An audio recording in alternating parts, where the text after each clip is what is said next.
Vamos a hablar del tema de esta noche, es una víctima necesaria. Mateo capítulo 27, versículo 45, y lo leemos en el nombre del Padre, en el nombre del Hijo y en el nombre del Espíritu Santo. Amén. Muy bien, ya lo encontramos todo, así que vamos a leer. La muerte de Jesús. Y desde la hora sexta hubo tinieblas sobre toda la tierra hasta la hora novena. Cerca de la hora novena, Jesús clamó a gran voz diciendo: Elí, Elí, lama sabactani. Esto es: Dios mío, ¿por qué me has desamparado? Algunos de los que estaban ahí decían al oírlo: a Elías llama a este. Y al instante, corriendo uno de ellos, tomó una esponja y la empapó en vinagre, y poniéndole en una caña le dio a beber. Pero los otros decían: deja, veamos si viene Elías a librarnos. Mas Jesús, habiendo otra vez clamado a gran voz, entregó el Espíritu. Y he aquí, el velo del templo se rasgó en dos, de arriba para abajo, y la tierra tembló y las rocas se partieron. Que el Señor añada bendición a su palabra. Como ya oramos, pueden tomar asiento para abreviar. Le quiero felicitar, hermanos, porque tomó de su tiempo y vino a la vigilia. Felicidades, felicidades. Dios ama y Dios bendice a aquellos que le buscan. Amén. Ahora bien, para iniciar, hermano, otras veces, en otras Semanas Santas, en esta época, he hecho un sermón un poco gráfico sobre lo que ha sido la crucifixión de nuestro Señor Jesucristo. Pero yo solo quiero hacer un poco reconstruir mentalmente o hacer un repaso sobre el sufrimiento de nuestro Señor Jesucristo. Quiero preguntar así de la vieja escuela, a alguien que le hayan dado alguna vez con una pinga. ¿Saben qué es una pinga? ¿O de la nueva escuela? Nadie sabe lo que es eso. Viera qué rico es ese objeto, cómo qué sabroso se siente en el lomo. La pinga, de donde yo soy originario, era un pedazo de palo simple. ¿Se ha fijado que hay unas sillas que tienen como un tubo de hule largo, verdad? Entonces, eso se desenrollaba, o cuando una silla se arruinaba, se desenrollaba y se amarraba un palo. Entonces, si a veces los que han arriado vacas, yo cuando en mi niñez andaba las vacas de mi padre, entonces hay algunas vacas que no quieren caminar, ¿verdad? Así que uno hacía una pinga y de lejos, ¡ay! Aquellas vacas son cuerudas las vacas, pero con un azotazo de esos, le aseguro que caminaban para donde usted decía, porque picaba con ganas de volar. Entonces, algunos padres bien cariñosos con uno, cuando uno se portaba mal, le daban uno de esos en el lomo, hermano. Mira, hermano, usted ve al diablo ahí cuando le han pegado un pingazo. Le pica, le duele, usted se retuerce y aquel dolor no desaparece por más que se revuelque. Es horrible. Ahora bien, a nuestro Señor Jesucristo, lástima que no lo puedo sacar de aquí, le pegaron con un azote que se llama flagelum. Ya les voy a explicar por qué. El flagelo era un azote que tenía casi aproximadamente una cuarta de largo y era hueco. Entonces ahí ponían 3 trenzas. En esas 3 trenzas iban otras 3 tiras, pero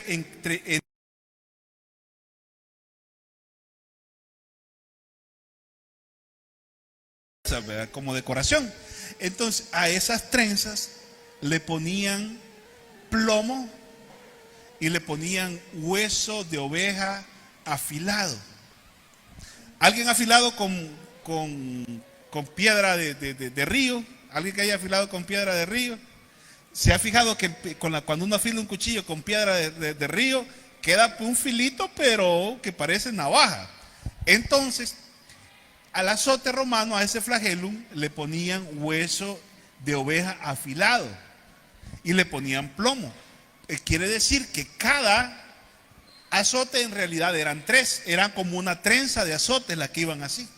Entonces, los soldados romanos eran especialistas en torturar a la gente. El secreto del golpe, a la persona le quitaban su túnica y le dejaban desnudo del torso y lo ponían en una posición nada cómoda. No era ni totalmente agachado, pero ni totalmente parado, de modo tal que la espalda quedaba así, bien, los músculos bien tensos. ¿Para qué?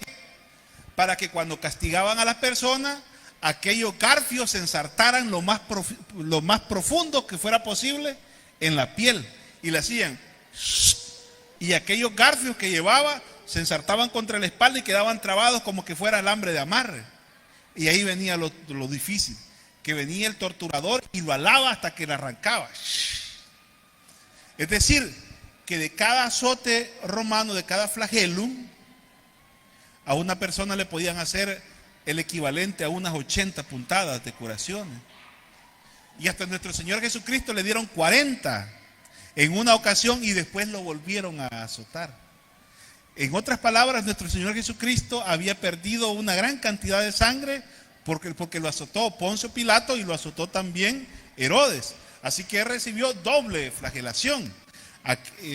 Su cuerpo estaba tan maltratado que se estaba desangrando. Y aparte de eso, hermano, le ponen una corona de espina.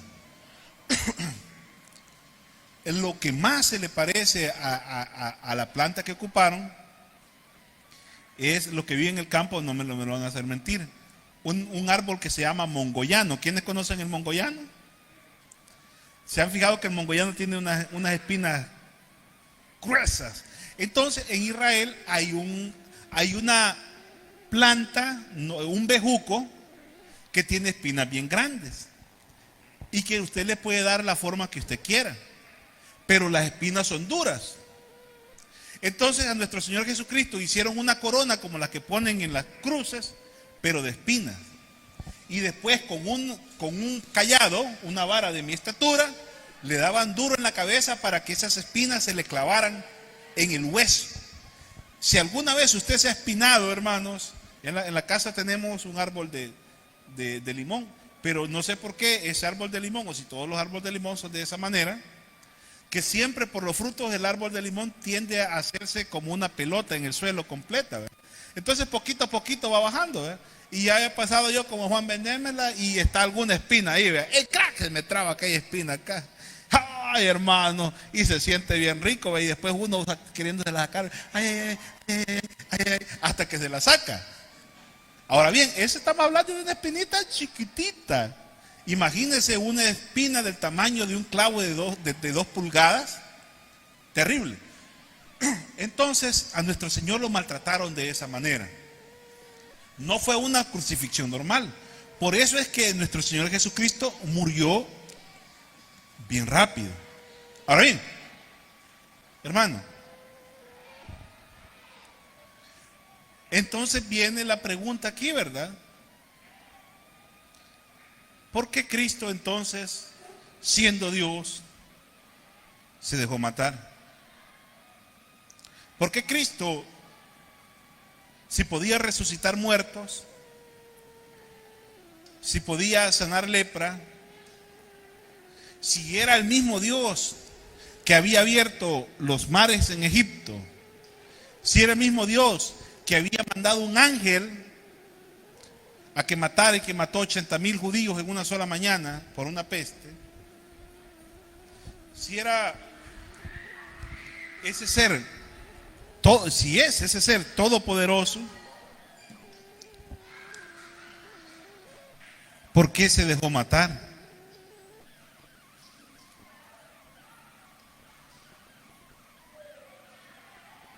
¿Ya se ha puesto a pensar usted en eso? ¿Por qué Cristo se dejó matar? Y el nombre de la vigilia lo define todo y sin ponernos de acuerdo. El incomparable amor de Dios.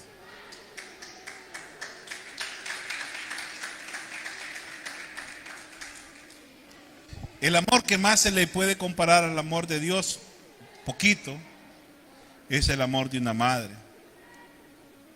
Uno de tata, el cipote está enfermo, no se duerme, las cabales. Después lo reclama, oh, que no le ayudas a uno, que no sé qué. La mamá no duerme. Ahí está sobando, amén, va a decir mi esposa. Uno se duerme. El tata, que se muere, desgraciado. Mi esposa tenía un paciente que era un hombre trabajador y un hijo se le hizo bolo, ¿verdad? Pero bolo de aquellos cuneteros que andan siempre así. Y en una vez le dijeron que estaba muriendo, ¿verdad?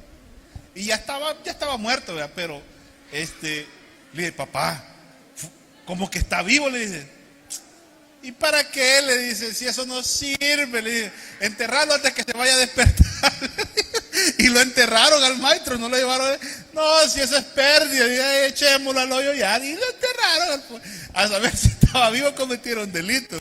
Pero lo más probable es que estaba muerto porque tenía todo el día en el sol, ¿verdad? Ya no se había movido para nada. ¿Pero por qué? Porque el amor de los padres es bien limitado. Por regla general, el amor de la madre, aunque el hijo sea culpable, aunque el hijo haya cometido el delito, allá lo va a ver a la cárcel. Y es su mamá, pues. Entonces, el amor que se le puede comparar un poco al amor de Dios es el amor de una madre. Pero el amor de una madre es limitado. El amor de una madre solo es por sus hijos, no por el hijo del vecino, amén. El hijo del vecino que lo cuide de su propia nana, ¿verdad? Ahora bien, entonces tenemos que el amor de Dios es para todos. A ver, ¿pero por qué pues? Es que mire, hermano, y esta es una verdad incómoda y que ahora el mundo no quiere que se predique más de eso. El mundo quiere que se predique acerca de qué es lo que puede hacer la iglesia, que la proyección de la iglesia, de que lo que la iglesia puede donar, vea que si puede donar obras de beneficencia, y está bien, yo no lo critico eso, pero el mundo quiere que nos detengamos en eso. ¿Sabe cuál es el problema? Que hay un destino, hay un después de la muerte, hay un destino después de la muerte, y ese destino es uno de dos: el cielo o el infierno. Por favor, busque ahí Romanos capítulo 3, versículo 23.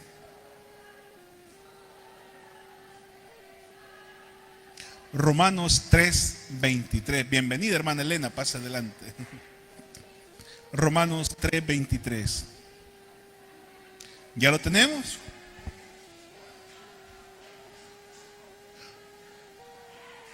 Nuestro Señor Jesucristo era una víctima necesaria.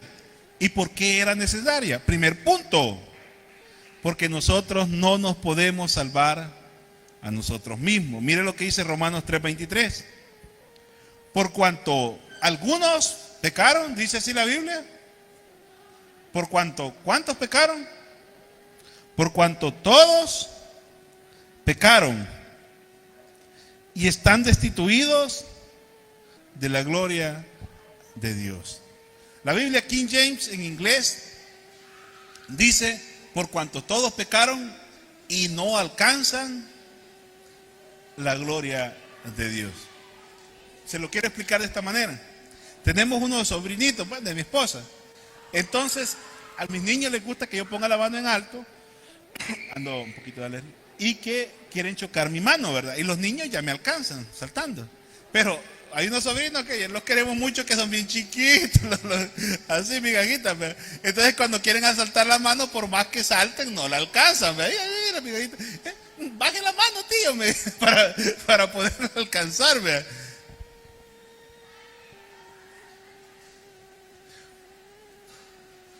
La salvación, hermanos, de nuestros pecados está tan alta que jamás la vamos a poder hacer nosotros.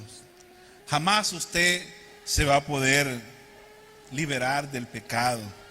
Allá Filipenses capítulo 2, versículo 8 creo que dice: porque por gracia sois salvos, y esto no es de vosotros, sino un don de Dios. Jamás nosotros vamos a poder librarnos de nuestros pecados. No es que usted va a poner en una balanza, ¿verdad? De un lado, mis obras buenas, y del otro lado mis obras malas.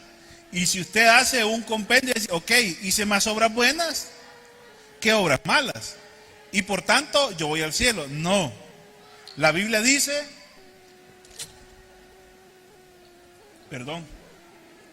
por cuanto todos pecaron y están destituidos de la gloria de Dios. Entonces nosotros necesitábamos a alguien que pagara el precio por nosotros.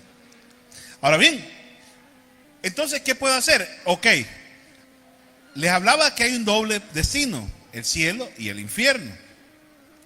Hay una manera de evitar ir al infierno. ¿Quién quiere ir al infierno de aquí? Pienso que nadie, ¿verdad? Ahora bien, pero para ir al cielo necesitamos que alguien nos pague el pasaje, que alguien pueda librarnos. ¿Por qué? ¿Qué dice Romanos? Por cuanto todos pecaron, están destituidos de la gloria de Dios. Ahora bien, quiere decir que nosotros, por regla general, antes de conocer a Cristo tenemos un destino. ¿Cuál es ese destino? Permítame decirle. Voy por primera vez al Tabernáculo Central allá por el año 99 y yo ya estaba tranquilo y de repente llegan dos servidores a acosarme, papá, y me preguntan, si tú te murieras hoy, ¿a dónde te irías? Y yo me quedé, ¿verdad? ¿Al cielo o al infierno? Y yo contesté sinceramente, al infierno, le dije yo. ¿Y por qué? Porque soy pecador. ¿Y te gustaría ir al cielo? ¡Ah! Hombre, como dicen los españoles, pues claro que sí, ¿verdad? Yo quiero ir al cielo. Ok, me enseñaron el plan de salvación. Entonces, para ir al cielo, alguien debe de pagarnos el boleto. Vea que es rico cuando uno lo invitan a la playa y se lo invitan con gastos pagados, ¿verdad? Ir a la playa es caro, hermano. Pero cuando lo invitan a ir con gastos pagados, qué chévere va uno así, ¿verdad? Bien al suave, con todo pagado. Entonces, nosotros nos podemos ir al cielo con gastos pagados. Busquemos, por favor, Hebreos capítulo 9, versículo 22. Hebreos 9, 22.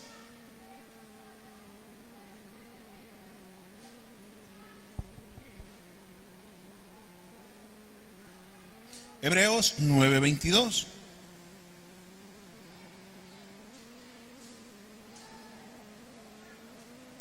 El pago del pecado es necesario. Ya lo tenemos, Hebreos 9:22. Y casi todo es purificado según la ley con sangre. Por favor, subraye esto, ¿cómo dice ahí? Y sin derramamiento de sangre no se hace remisión. Se lo pongo en un español más suave.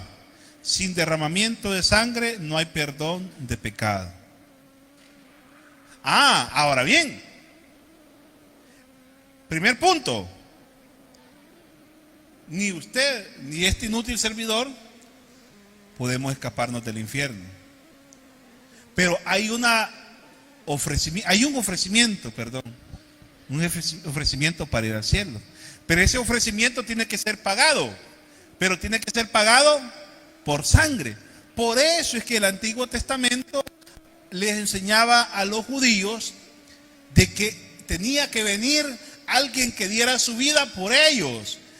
Con los sacrificios que hacían de los corderos pascuales, ellos le estaban dando el aviso, la sombra que iba a venir un sacrificio mayor por el perdón de sus pecados.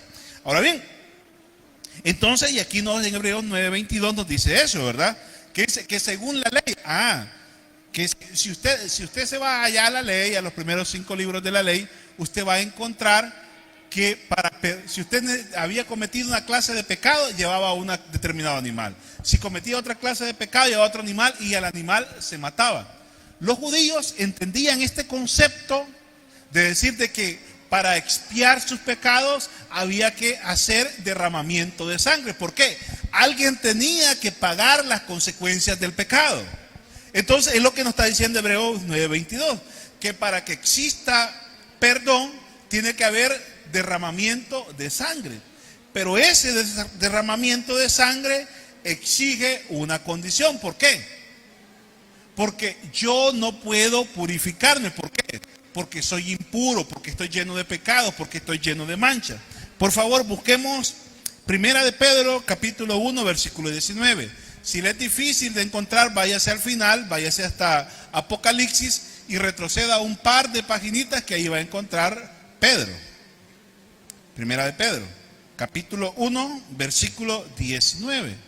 Ya lo tenemos, Primera de Pedro, capítulo 1, versículo 19.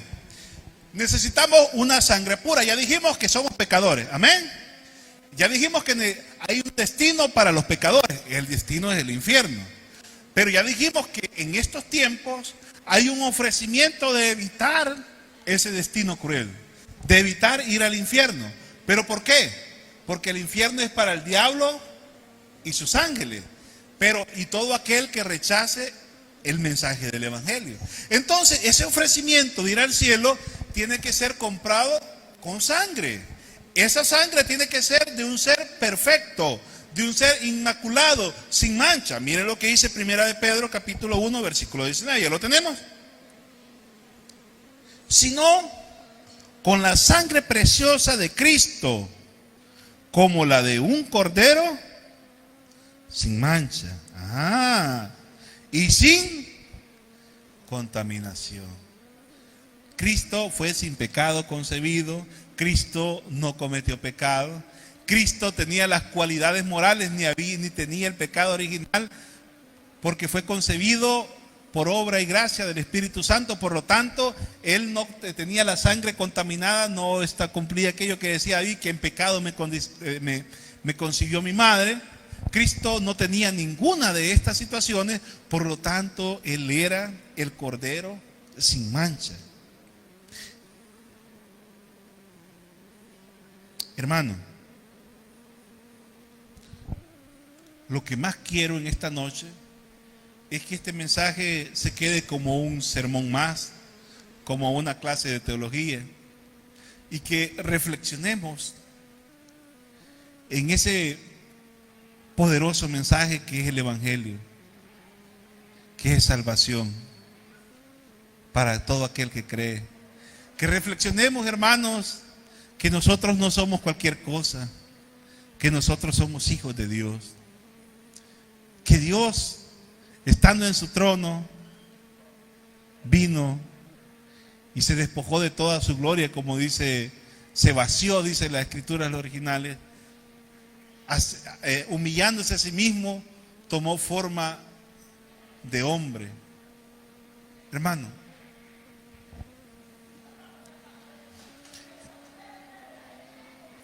Cristo verdaderamente no cometió pecado y murió como el peor de los pecadores. Hermano, retomando la enseñanza sobre la crucifixión, no hay peor muerte que la crucifixión. El pelotón de fusilamiento acababa con la vida de una persona instantáneamente. ¿Quién ha visto cómo matan en Estados Unidos por inyección letal? ¿Alguien que haya visto un video de cómo matan por inyección letal? ¿Qué es lo que hacen? Les ponen un suerito, los amarran por si no se quiere dejar poner aquella inyeccióncita. Les ponen la primera inyección, lo duermen. Ya no sintió nada. Hasta ahí llegó. No sintió absolutamente nada. De ahí le ponen un líquido que le para los pulmones y otro líquido otra droga que le para el corazón. No sé en qué orden. Pero al final sí deja de funcionar el corazón y los pulmones y se muere. Pero la crucifixión es otro nivel, hermano. La crucifixión era tan dura que los romanos no tenían, cuando querían expresar que algo les dolía, hacían referencia a la cruz. Quizás las personas que han quedado graves del COVID pueden entender un poquito de los efectos de la crucifixión. A las personas, como los clavaban de acá, de la muñeca, quedaban estirados. Y poco a poco, por el desangramiento que era constante, los pulmones se les comenzaban a llenar de líquidos, de agua. Y eso hacía difícil respirar. ¿Alguna vez a alguien le ha costado respirar? ¿Qué se siente? ¿Qué se siente estar respirando y que no le llega oxígeno? Y que usted,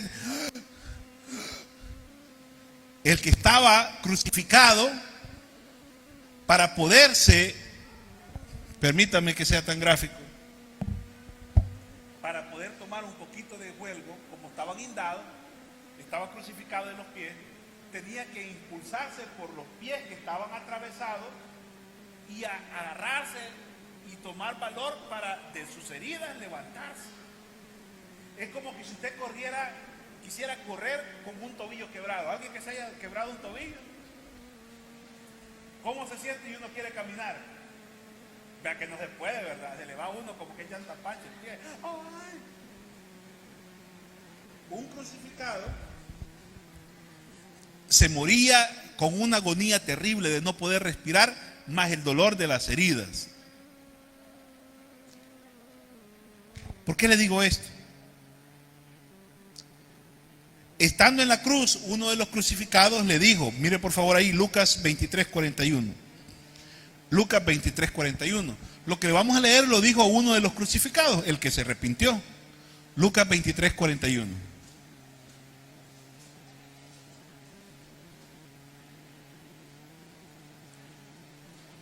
Uno de los crucificados admitió que él tenía culpa. Pero mire lo que dice de Jesús. Lucas 23:41. Nosotros, a la verdad, justamente padecemos. ¿El que estaba padeciendo? La crucifixión. Porque recibimos lo que merecieron nuestros hechos. Mas ningún mal hizo. Esa salvación que nos dio Cristo por amor, busquemos el siguiente versículo, fue suficiente. Volvamos a Hebreos, pero esta vez al versículo 9:28. Hebreos 9:28. Hebreos 9:28. Usted no necesita andar de rodillas para obtener el perdón de pecados. Usted no necesita darse golpes de pecho para obtener el perdón de pecados. Mire lo que nos dice la Biblia, cómo se obtiene el perdón de pecados. ¿Ya lo tenemos? Amén. Hebreos 9:28.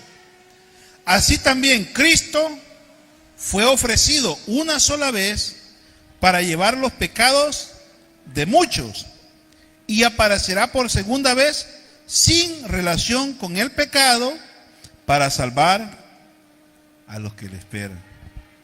Como dice el corito, hermano, viene otra vez. Cristo viene, hermano. No sabemos si va a ser ahora. Imagínense, hermano, qué lindo sería que Cristo viniera ahorita. ¡Ay! ¿Cómo nos sentiría? No, mira, Señor, yo estaba en la iglesia, pues. Yo estaba en la iglesia, Señor, ¿y qué, pues? No estaba viendo la novela, no estaba en pecado, no estaba con la botella, no estaba de adúltero, no estaba en el prostíbulo, no estaba en la discoteca, Señor, estaba en tu iglesia.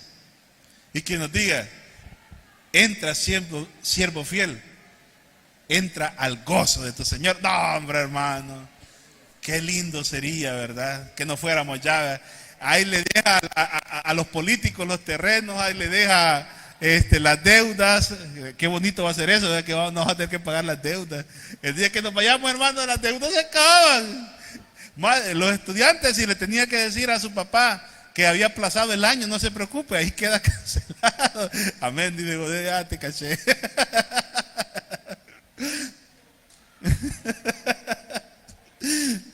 Son bromas, José, no sé nada. Ahora bien, hermano, es una víctima suficiente. ¿Por qué hizo esto? Busquemos por favor Juan 1:29. Juan 1:29. Nos vamos a retroceder, hermano, hasta el principio del ministerio de nuestro Señor Jesucristo, porque Juan el Bautista dio una importante declaración sobre nuestro Señor Jesucristo. Amén. Juan 1:29. El siguiente día, vio Juan a Jesús que venía a él y dijo: ¿Cómo dice aquí? He aquí el Cordero de Dios que quita el pecado del mundo. He aquí el Cordero de Dios que quita el pecado del mundo. No que lo cubre, que lo quita, no que lo deja ahí, que lo elimina. Yo quisiera que tal vez, me acuerdo que una vez donde mi tía había una lana, que había una gotera y había un montón de lana. ¿Quién ha tenido alguna vez en el cemento lana? Una lana verde que cuesta barrerla, ¿verdad? Cuesta sacarla. Y le digo, no, tía, le digo yo, hagamos una cosa, ¿qué? Echémosle lejía pura y dejémosla. Crepós, me dijo. Le echamos la lejía, en media hora ya no había nada de lana, la había aniquilado la lejía. La sangre de Cristo es permítame la comparación absurda, pero es la única que se me ocurre en este momento, que es el antibiótico perfecto para un germen llamado pecado. La sangre de Cristo es esa lejía purísima que puede eliminar la mancha del pecado y sus consecuencias en nuestra vida. ¿Por qué? Porque es Él el Cordero de Dios que quita el pecado del mundo, hermano. Porque Él vino a morir por nosotros, sin merecerlo, sin tener la obligación, solo porque nos había dado esa promesa, hermano, que iba a tomar pueblo de los gentiles y y ahí entramos nosotros. Ahora bien, hermano, ¿y de qué nos salvó? Por favor, este versículo sí búsquelo. Colosenses capítulo 2, versículo 14. Colosenses 2, 14. Cuando lo tenga me dice amén, por favor. Colosenses 2, 14.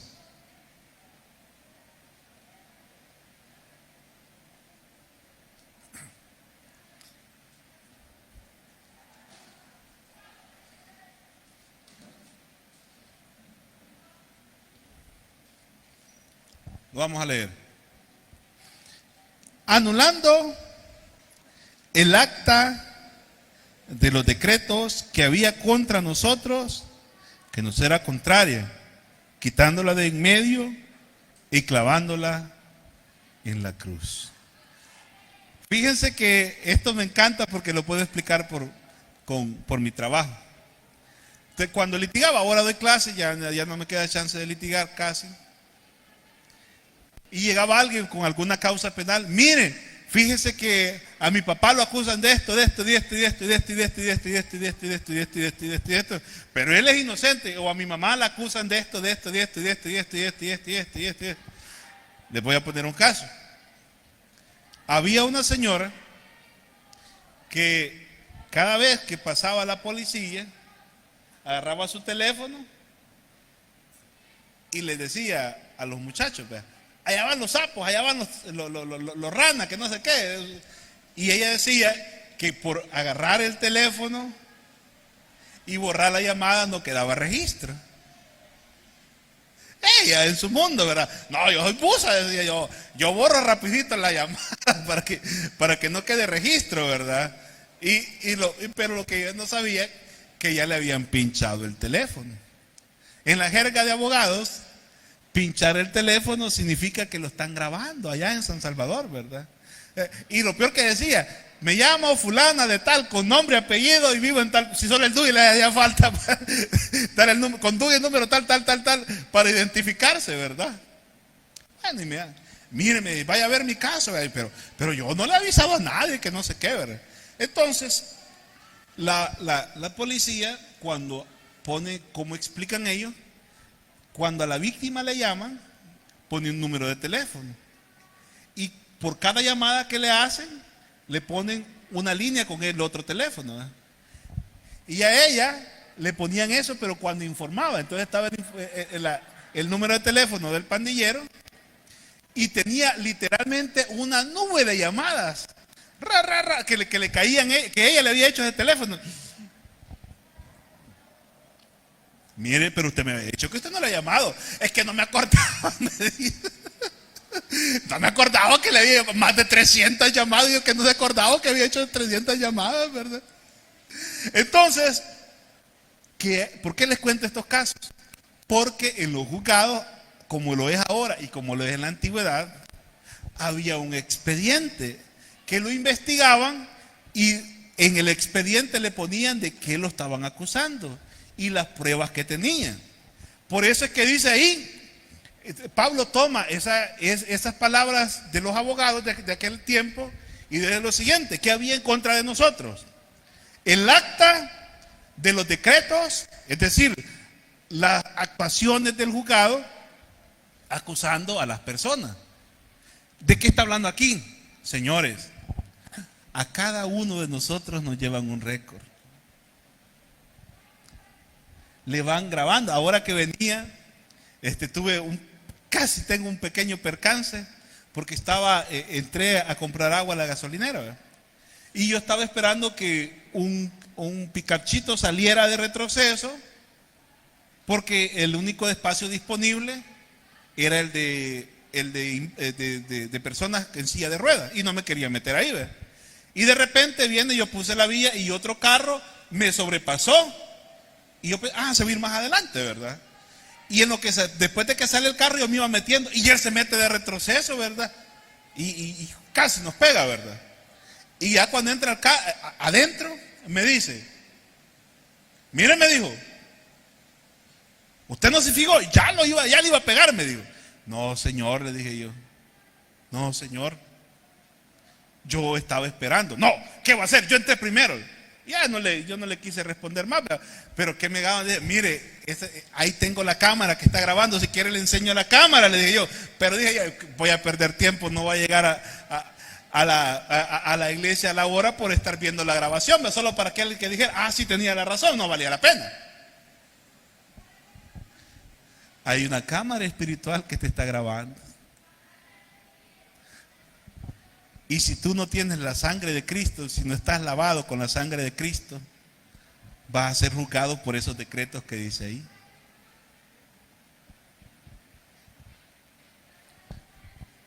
Dios, para ponerle en aquel tiempo, hablaba de los libros de las obras. Para no ser juzgado por el libro de las obras, es bien fácil. Volvamos a leer Colosenses. Entonces, dice Colosenses que qué sucede con ese récord que llevan de nuestros pecados. ¿Qué sucedió en la cruz del Calvario? Leámoslo de nuevo. Anulando el acta de los decretos que había contra de nosotros. ¿Y era favorable a estos decretos? No, contenían todos los pecados que hemos hecho. Miren lo que dice ahí, que nos era contraria, quitándola de en medio. ¿Y a dónde la puso, hermanos? ¿Clavándola dónde? En la cruz.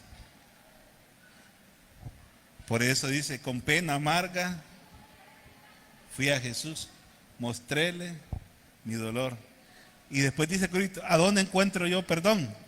En la cruz. Y en la cruz, primero vi la luz.